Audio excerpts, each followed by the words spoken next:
부랑부라랑. 형님들, 구독, 좋아요, 댓글 쓰는 거 돈 드는 거 아닙니다. 자, 우리가 차를 살 때 어떻게 돌아가는지를 한번 확인해 보겠습니다. 제조사가 있지요. 제조사는 뭐 있어요? 뭐 H땡도 있고 K땡도 있고 뭐 S땡도 있고 등등 있습니다. 이게 국산차를 하는 거는 뭐냐? 요 H땡 회사가 우리나라 회사 맞지요? 맞습니다. 근데 요 S 회사는 우리나라 회사 아니지요? 아닙니다. 그리고 저 C 회사, 여기도 우리나라 아니잖아. 근데 공장이 우리나라에 있다고. 우리나라에서 생산한다고. 그럼 이거는 해외 회사지만 국산, 국내 생산, 국산차란 말이야. 오케이 말이? 자, 그럼 이걸 사려면 우리가 어떻게 해야 되나? 대리점을 가야 되죠. 차 살 때 대리점 안 갑니까? 기본적으로 가잖아요. 이게 뭐다? 뭐 전시장이나 뭐 같은 말이죠. 자, 그럼 우리 소비자가 여기 있어. 이게 너야, 너. 오케이? 자, 그러면 우리가 차를 사면 일단 요 갑니다. 맞지요? 요 가면 누가 있어? 딜러가 있어. 딜러. 영업사원. 판매사원. 뭐 같은 말이지요? 그럼 얘한테 뭘 어떻게 해? 상담을 받겠지? 상담을 받아야죠. 그 다음에 차를 살 때 제일 처음 하는 게 뭐야? 차를 골라야죠. 차 골랐어. 얼마냐고 물어봐야지. 그렇지, 물어봤어. 그런 거 다 했고, 이제 살려고 하면 첫 번째 하는 단계가 뭐야? 계약 써야지. 그렇지, 계약금이 들어간다고. 계약금. 국산차 계약금 얼마? 몰라. 20만원. 20만 원. 오케이? 여기까지 이해됩니까? 이해됩니다. 모르면 그때그때 물어봐야 돼요. 20만 넣으면은 이제 딜러가 뭐 어떻게 해? 이 대리점에서 뭘 해? 차를 이제 그거 하겠지. 자, 좀 더 생각해봐. 오다를 넣겠지. 그렇지, 오다를 넣는 거야. 주문. 발주. 맞지? 그럼 야들 어떻게 해? 생산해야겠지. 맞습니까? 이 맞습니다. 생산 어디서 하나? 공장에서 하겠지. 맞지? 자, 근데 네가 돈이 없어. 계약금은 넣을 수 있는데 차값을 낼 돈이 없어. 그럼 어떻게 해? 할부, 할부해야지. 할부 누가 해줘? 금융사. 금융사가 해주지. 자, 그래서 금융사가 등장합니다. 자, 그러면 차 다 만들었어. 그럼 어떻게 돼? 금융사에서 돈을 빌려야지. 금융사에서 돈을 빌려주는 거야. 자, 그럼 생산이 완료됐어. 그러면 야들이 이제 대리점으로 차를 주겠지. 맞지? 그럼 얘는 차를 얘한테 주기 전에 금융사가 여기로 돈을 주겠지. 뭐 이거 줘갖고 여기 입금하든 뭐든 간에 어쨌든 자동차에 대신 돈을 주는 거야. 고객 대신에. 그럼 얘들이 차를 주겠지. 맞지? 그러면 얘는 어떻게 해? 달달이 여기다가 돈 갚는 거지. 돈, 빚. 오케이 말이? 오케이. 이게 우리의 상식적인 자동차를 구매하는 프로세스다. 오케이 말이? 계약금이 없으면. 어? 계약금이 왜 없어? 계약금도 만약에 없어. 야, 한 돈이 푼도 없어? 그럼 씨발 차 사지 마. 20만 원 넘는데 차 어떻게 사? 근데 계약금이 만약에 없다. 딜러가 대신 내줄 수도 있지. 남은 게 있으니까 안 팔 바에는 네 계약금도 없어? 이런 호구 새끼를 봤나 하고 계약금 내가 내줄게 할 수도 있겠지. 근데 이 계약금이라는 거는 2달 동안 이 해당 사원한테 묶입니다.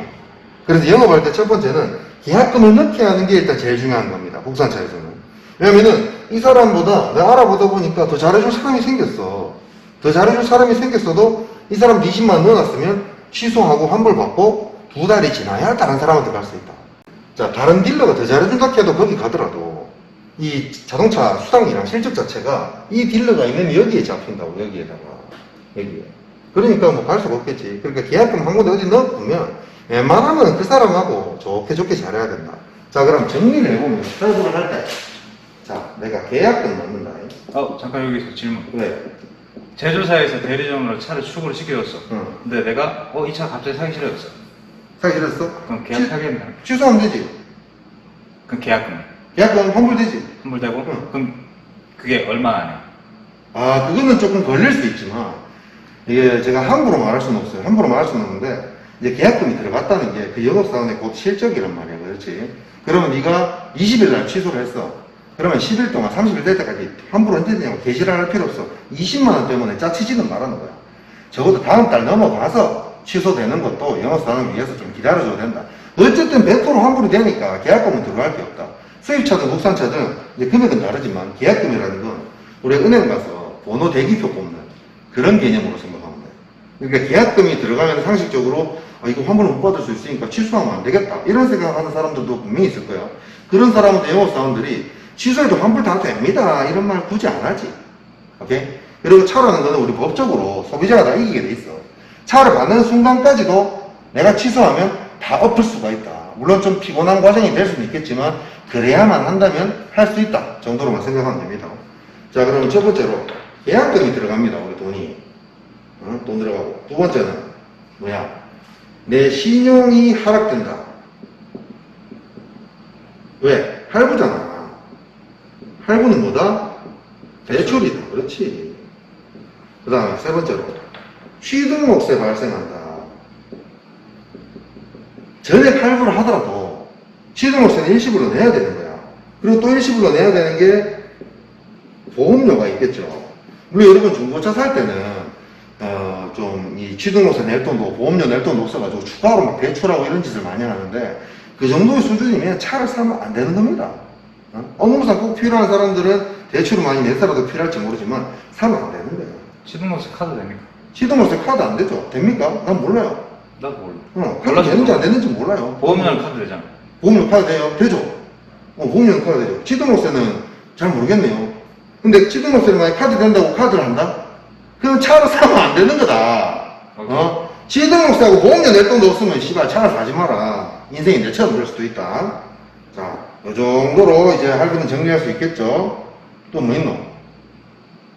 그리고 요즘 같은 경우 좀 더 심하지만 미친 기다림. 이 기간 동안 영업사원 쪼우지 마라. 차가 나올 때가 되고 어떤 소식이 있으면 알아서 연락 옵니다. 여러분 편안하게 일상생활 하시면 돼요. 내 혼자 스트레스 받고 안 걸릴 뿐이다. 오케이 말이? 자, 할부 여기까지 했다 치면 그러면 내가 아예 개진상이고 얘가 개진상이야. 아예 그냥 카푸에 난 돈이 하나도 없어. 돈이 하나도 없어. 근데 차를 사고 싶어. 죽어도 사야겠어. 차가 요즘 카푸들 많이 사는 차가 뭐지? 수입차 말이야, 국산 말이야. E클래스를 사고 싶어. 그래 사고 싶어. 근데 나는 돈이 하나도 없어. 돈이 하나도 없어. 어떻게 해줄 거야? 신용은 신용도 거지 같아. 개거지야. 어. 어떻게 하냐고? 못 사. 어떻게 사? 그러면 중고차를 산다. 중고차 할 수 있지. 그래서 위험한 거야. 중고차 병신들도 막 대부 뭐 이상한 거 사금융 다 끌어가지고 어떻게든 해줄 수 있을 거야. 하지만 내가 중고업자는 아니니까 정확하진 않다. 내 뇌피셜로는 그렇다. 그러니까 막연하게 우리가 중고가 싸다는 생각을 많이 하잖아. 그러니까 뭐 리스하든 렌트하든 할부하든 일시불 하든 근데 중고는 내 개인적인 의견은 일시불 할 때만 싸고 좋은 거야. 자, 봐봐. 차가 여기 4천만 원이야. 여기는 폐차입니다. 이게 뭐 10년이건 20년이건 뭐 20년이라 치자. 15년 정도로 치자. 15년 탔고 40만 킬로 탔어. 15년 하고. 자, 그러면 중고가 여러분 쉽게 설명해 드릴게요. 중고가 여기 3,500만 원이 됐어. 여기가 폐차 시점이야, 똑같이. 그러면 네가 폐차할 때까지 탈 거야, 만약에. 근데 이 500만 원 싸지고 키로수 좀 탔겠지, 금액도 싸졌지, 일시불로 네가 차를 살 거야. 그러면 우리 부대 비용 들어가는 거 똑같으니까 똑같다 치고 차값만 보자고. 4천만 원짜리 폐차할 때까지 타면은 이 4천만 원 쓴 거지. 근데 어차피 폐차할 때 탈 거면 3,500만 원짜리 사서 폐차할 때까지 타면 왜 돼? 500만 원 아꼈지. 물론 살짝 얘보다 상태가 안 좋지는 않을까 걱정은 되지만 어쨌든 500만 원 아끼는 거야, 그지? 근데 할부를 한다 치자. 할부를 하는데 여기 3,500만 원 시점이야. 할부를 하는데 4천만 원 할부해가지고 예를 들어서 80만 원 나온다 치자. 응? 그럼 3,500만 원 할부하면은 대충 했을 때 우리가 한 72만 원 나와야 정상일 것 같지. 근데 요거를 할부해도 니처럼 신용 안 좋거나 뭐 돈도 없고 이런 사람이 하면 똑같이 80만 원이 나올 수도 있다. 왜 그럴까? 이자지, 이자. 여러분, 신차는 지금 9월달 기준으로 2.7% 나옵니다. 현대기아가 신차가. 전에 발굴을 해도, 뭔지 알아요? 이거 비싸봤자 3.5%예요. 근데 중고는 어떻게 되냐? 한도 잘 나오고, 나올 만큼 나오고, 아무리 싸게 나와도 요즘 5.9예요. 그래서 장난점 치면은 7, 8, 신용 안 좋아? 20%도 나와요. 20%도. 그러면 나는 정신승리 하는 거야. 가프원은. 돈도 없고 이런데 중고차가 싸고 이 새끼 멀쩡하니까 이거 사야지 하는데 이게 폭탄 쳐맞는 거야. 거기다가 이제 그것도 까먹고, 그것도 이것도 폐차할 때까지 탈 때 기준으로 우리가 계산한 거지. 차를 이렇게까지 타는 사람이 흔하지는 않잖아. 타고 싶어도 차가 문제 생겨서 못 타고 바꾼다고. 그럼 문제 생겨서 바꿀 때는 어떻게 돼? 중고로 팔 때 냈던 돈이 회수가 되나? 안 되지. 그러니까 최대한 멀쩡할 때 빨리 탄다, 빨리 팔고 차를 바꾸는 기간이 평균적으로 5년인 거야. 제조사 보증 기간이 5년인 이유는 5년 뒤에 자꾸 차가 문제가 생기기 때문이지. 저들도 알아. 10년 가도 무조건 멀쩡해, 우리가 만든 차가. 그럼 10년 보증해줘도 되지. 맞잖아. 자, 아까 말한 거에 대한 답변 됐죠. 여기서 이제 동호구 씨가 질문을 해준 김에 이제 얘기를 하는 건데, 중고라는 건 여러분, 일시불로 살 때만 가치가 있는 겁니다. 왜냐면은 제가 항상 말하듯이 차를 빨리 팔아버리면은 취등록세가 날아간다고 하지만 4천 주고 사서 취등록세 2년 만에 날려먹든 중고로 3,500 사서 2년 만에 날려먹든 중고의 가치가 있을 수는 있죠. 신차랑 비교하면 돈을 일단 적게 썼으니까. 근데 팔 때 어차피 적게 더 받겠지. 얘는 팔 때 얘보다 더 많이 받겠지. 또이또이야 팔 거면. 그러니까 내 개인적인 내피셜로는 폐차할 때까지 아주 오랫동안 탈 거면은 중고라는 거는 일시불로 살 때 가치가 있다. 은행 대출해서 일시불로 사면 가치가 있다. 근데 중고차 관련된 금융을 쓰게 되면 이자가 존나 폭탄 맞고 얼마 안 타다가 팔 것 같으면은 중고가 신차보다 어차피 단가가 되어 있는 만큼 자 4천짜리가 2년 지나서 3천이 되는 거면 3,500짜리가 2년 지나면 왜 돼요? 똑같이 3천일까요? 아니잖아. 2,500이 되겠지. 그럼 내가 쓴 돈 똑같잖아. 그래 굳이 왜 중고를 사야 되냐 이거야. 우리 옛날 부모님 세대는 차를 한번 사면 안 바꾸고 엄청 오래 타는 시절이었어. 요즘은 안 그렇잖아. 그런 입장에서는 차를 싸게 사는 게 좋다, 중고가 좋다 하는 거지만 그 심리를 이용해서 자동차 금융들이 판을 치는 거다. 그러니까 이런 거를 계산할 필요도 없고 개념만 알고 있으면 내가 차를 살 때 어떻게 사야 되는지 개념을 잡을 수 있게 되는 겁니다. 자, 도움이 됐습니까? 중고를 굳이 살 거면 일시불로 사. 그렇지. 마이너스 통장이 만약에 있어. 당신이 지금 아까 말한 것처럼 신용도 안 좋고 개판인데 옛날에 잘 나갈 때 마이너스 통장 1.8%짜리를 갖고 있어. 한돈 받고 5천 1억이야. 그럼 거기서 갖다가 일시불로 사고 거기다가 갚는 게 이자가 싸겠죠. 아니, 그러면 사람마다 경우가 다른 거야. 그러면 내가 신차를 살 수 있는 조건이 되는지 안 되는지 어떻게 확인할 수 있을까? 그거를 이제 심사를 봐야 되지. 조회해봐야 되는데 신차 할부는 웬만하면 다 돼요. 당신이 신용 불량이거나 돈을 안 갚아서 채무 불이행 이력이 있거나 현재 연체 중이거나 이렇지만 않으면 되는데 그런 사람들은 차 살 생각을 제발 안 하셨으면 좋겠어. 본인 인생이 더 힘들어지거든. 근데 물론 업무상 꼭 필요해서 차가 지금 있어야 내가 돈을 벌 수 있고 경제활동을 할 수 있다 하면 당연히 필요하겠지만 안타깝지. 그런 사람들이 결국 중고로 흘러가서 좀 더 이제 한도도 많이 나오고 금리는 높지만 대출도 잘 되는 그런 쪽으로 흘러가는 거니까. 신차 대리점 할부는 해준다. 진짜 웬만하면 해주지. 웬만하면. 근데 안 되는 사람이 어떻게 한다? 중고를 간다. 그러면서 정신승리를 어떻게 한다? 중고가 싸니까 새 거 사서 뭐해? 이런 소리 하고 다니는 거다. 그럼 렌트, 그렇지. 리스는? 그렇지. 보러 가봅시다. 자, 여기 제조사가 있다고 했었죠. 그 다음 대리점이 있습니다. 아까 그거 다들 기억하시죠? 자, 소비자가 있습니다. 그리고 여기 뭐 있었죠? 금융사. 금융사가 있습니다. 자, 내가 여기 가가지고 차를 주문하면은 야가 돈만 대신 내주고 내가 돈을 갚아내는 프로세스였어요. 맞습니다. 자, 금융사야. 동호구 씨가 지금 금융사야. 뭔 생각 들어? 돈 벌어야지. 돈 빌려주고 이자 받으니까 잘하고 있다 싶죠? 돈 벌어야지. 그러니까 사업을 못하는 거예요. 현장사예요. 자, 대리점에서 차를 팔면은 어떻게 됩니까? 얘들은 차를 도대체 왜 파는 거야? 돈 벌려고 파는 거지. 돈 벌려고 파는 제조사에서는 직영도 있지만 우리 개인 사업자가 운영하는 것도 있잖아요. 대리점.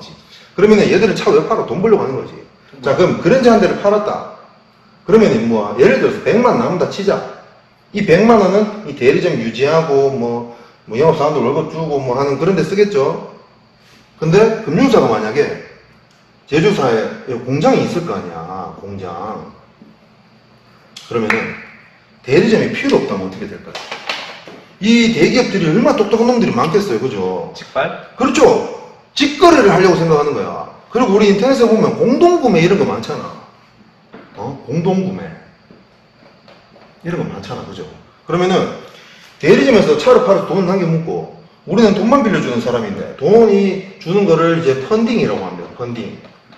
네가 편의점에 가서 아이스크림 하나 1,000원짜리 사 먹는데 1,000원을 아르바이트생한테 주는 행위가 펀딩인 거예요. 오케이 말이? 오케이. 내가 대출을 하려고 하는데 대출금이 실행됐다.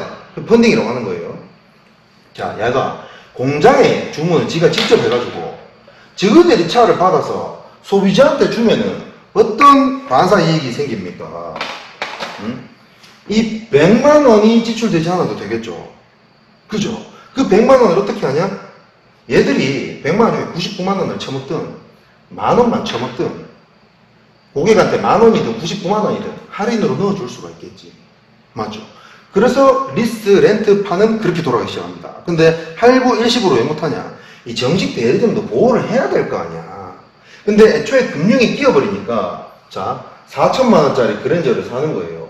그러면 뉴스 기사 보면 올해 그랜저 21년식은 30만 원 할인 시작합니다 라는 게 있으면 전국 어느 대리점을 가도 다 30만 원 할인이니까 3,970만 원인 거야. 그지?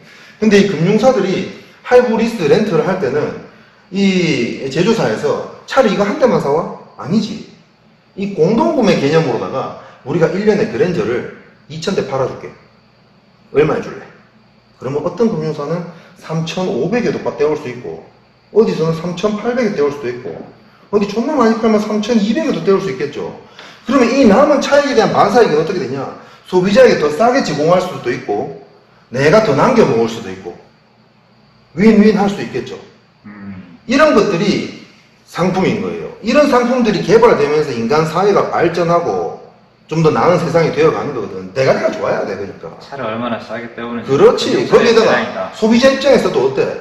보통 이제 사착가 하시는 분들이 여기가 당연한 판매처라는 상식이 박혀 있으면 누구 하나 더 껴버리면은 유통 과정이 더 생기니까 더 비쌀 수밖에 없다라는 상식도 많은 말이에요.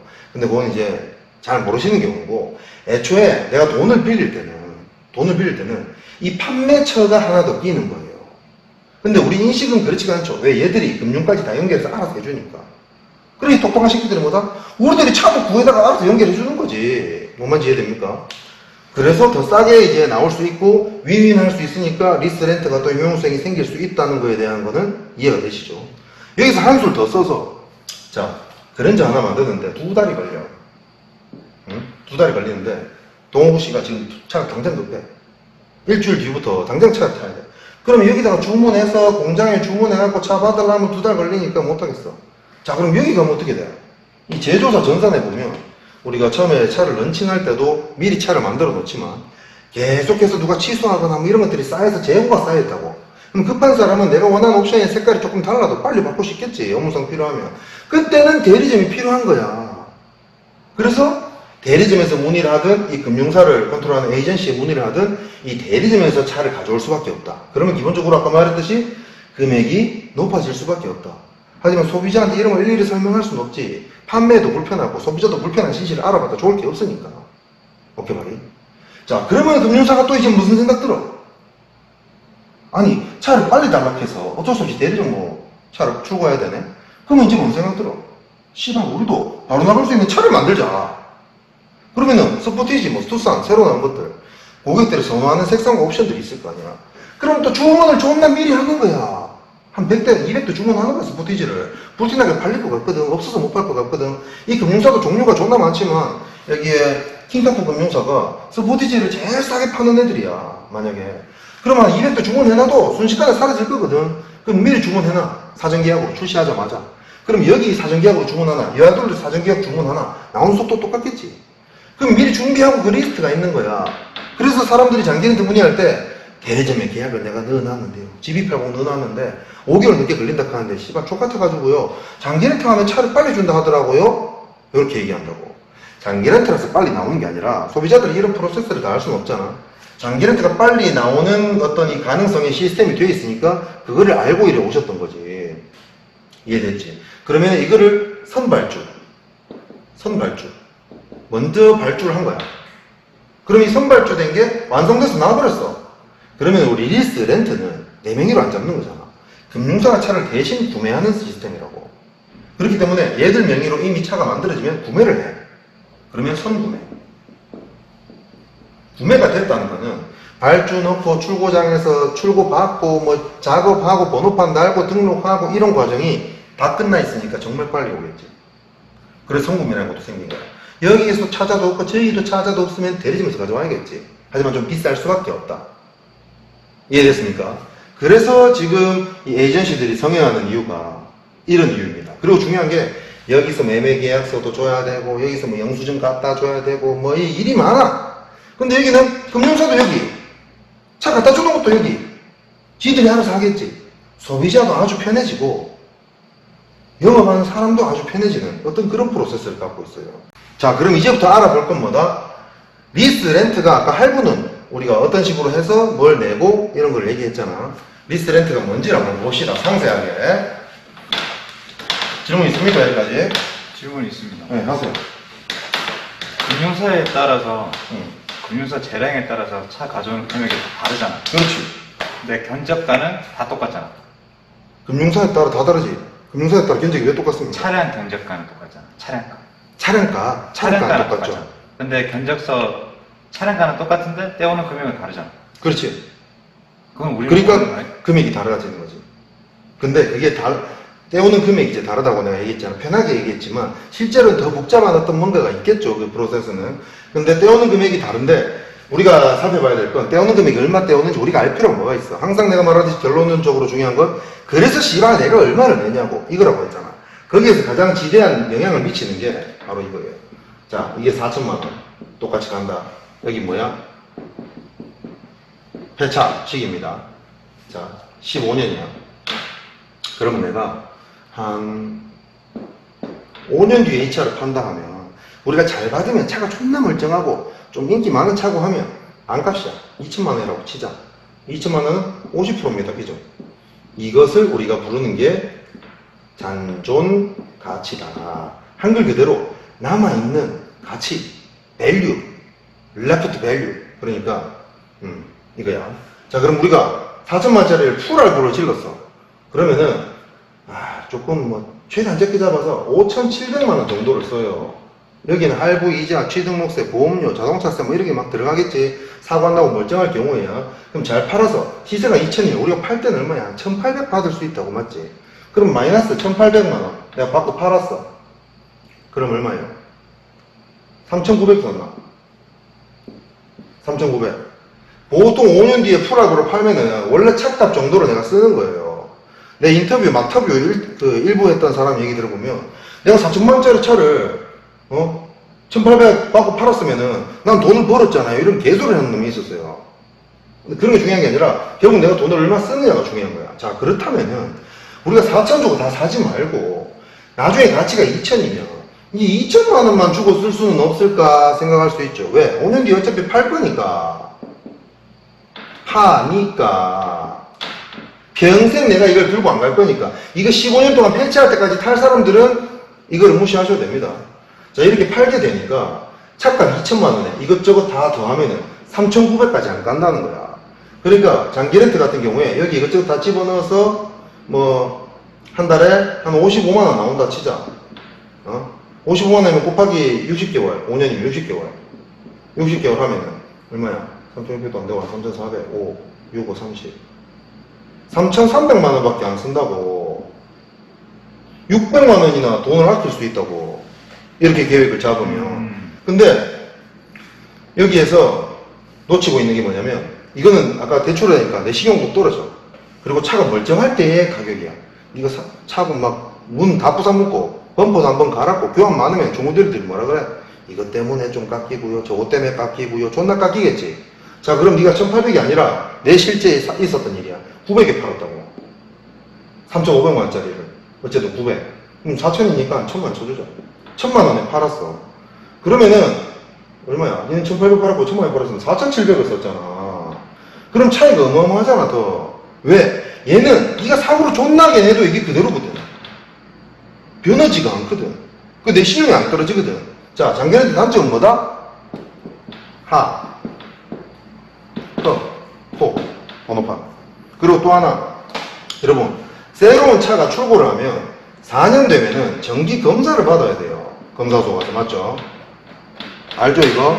4년 뒤는 왜 됩니까? 1년마다 또 받아야겠죠. 많이 뭐 2년마다 뭐 이런 적도 있는데, 수용차 이름은 예, 1년마다예요. 2년마다. 2년마다 승용차는. 그래, 좀 이런 게 있어요. 근데 장기 렌트는 출고하면 바로 1년마다 검사를 받아야 되는데, 렌트사에서 출장 와서 알아서 다 한다.